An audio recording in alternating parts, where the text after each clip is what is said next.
An older person is waiting. Not for a policy. Not for a debate. For a person. The person arriving may have crossed an ocean to be there. They may have left another country, another language, another family. But when they enter the room, the question is simple. Can they help? This is where immigration becomes real. Not at the border. In the hallway. In the care home. In the morning shift before the city wakes up. The country needs hands. Many aging countries are discovering this quietly. Low fertility and longer lives do not only change population charts. They change the daily math of who is available to work, care, build, deliver, and keep a society moving. But needing workers is not the same as being ready to receive people. That is the contradiction. Immigration can sustain an economy. But it does not automatically repair a society. Japan shows the quiet version. It is one of the oldest societies in the world. Official estimates for 2024 put the population aged 65 and over at 29.3%. Nearly 3 in 10 people. That number is not just demographic trivia. It changes the rhythm of ordinary life. More people need care.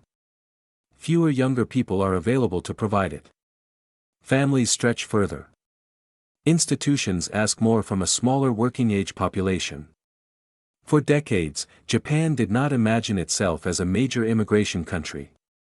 It accepted foreign workers through limited channels, but the larger story remained cautious. Labor could enter, while belonging moved slowly.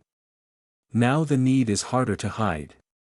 Japan's total population keeps shrinking, while official population estimates show the foreign population continuing to grow. Temporary labor. Permanent dependency. That is the uncomfortable turn. A country may say it needs workers for a few years.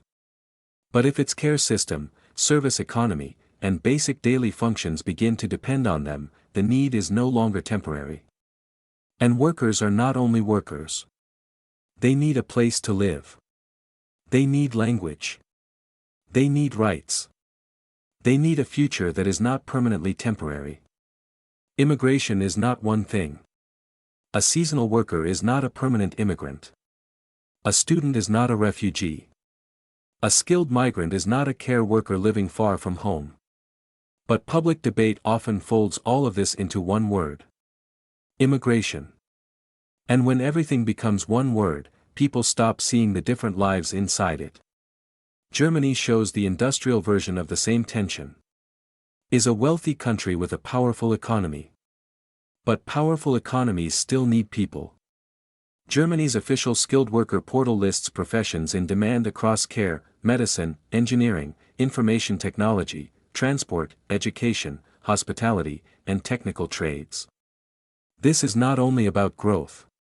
It is about maintenance. Who keeps the system running as the population gets older?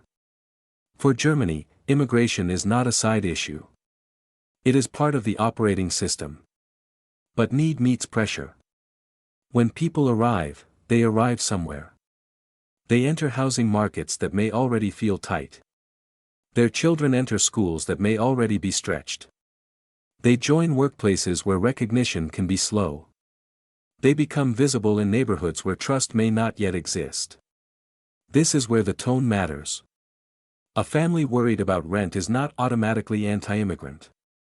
A worker worried about wages is not automatically hateful. A town worried about change is not automatically stupid. Ordinary people can feel pressure honestly. The problem begins when politics turns that pressure into a simple enemy. Because the deeper issue is structural. The economy may ask for people faster than society can make room for them. Canada makes this even clearer because Canada is not known as a closed country. For years, Canada presented itself as one of the most organized, open, pro-immigration societies in the world. Immigration helped Canada grow, helped fill jobs, and helped offset low fertility and aging. But even an open system has limits if housing, infrastructure, and services do not expand with it. In 2024, the Canadian government lowered its immigration targets for the following years. The official explanation did not say immigration had stopped mattering. It said the country had to ease pressure on housing, infrastructure, and social services while managing growth more carefully. That is the honest contradiction. Canada still needs newcomers. But it also needs the daily capacity to turn arrival into settlement. Open systems still have limits. And closed systems still have needs. That is why the story cannot be told as good countries versus bad countries. It is not open versus closed. It is readiness. Readiness at the border is only the first step. Readiness after arrival is the harder one. South Korea may be moving toward this question fast: extremely low fertility, rapid aging, and a growing need for foreign workers before the country has fully decided what kind of immigration society it wants to become. Italy gives the southern European version: older towns, low fertility, and families that may depend on migrant labor while still arguing over how much change the country can absorb. But the final question is not about one country. It is about the model. Can a country import labor without receiving lives? A job becomes a home. A home becomes a neighborhood. A neighborhood becomes language, school, conflict, friendship, rights, and eventually a future. Workers become neighbors. That is the part the spreadsheet cannot hold. A spreadsheet can show vacancies. It can show aging. It can show how many people a country wants to admit. But it cannot show the hallway where someone feels watched. The child translating for a parent. The nurse who cares for older people while missing her own family. The local resident who is not angry at immigrants, but is tired of rent rising faster than wages. The worker whose permit is temporary, while the country's need for their labor is permanent. This is why immigration is both necessary and incomplete. It can fill jobs. It can slow decline. It can keep parts of an aging society functioning. But it cannot, by itself, create belonging. Belonging is built more slowly. It is built where people actually meet, in schools, workplaces, apartment buildings, clinics, language classes, local shops, and ordinary greetings in the hallway. It is built when a worker is recognized. When a child is not only enrolled, but included. When a person is not permanently temporary.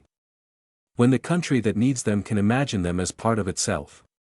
This does not mean every concern disappears. It does not mean every immigration policy is good, or every number is sustainable. It means the debate has to become more honest. If a country is aging, if its birth rate is low, if its care system is stretched, and if its future depends on people from elsewhere, then it has a choice. It can keep pretending immigration is only an economic tool.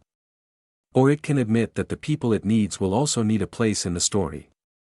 You cannot import labor without receiving lives. The question is not only who works.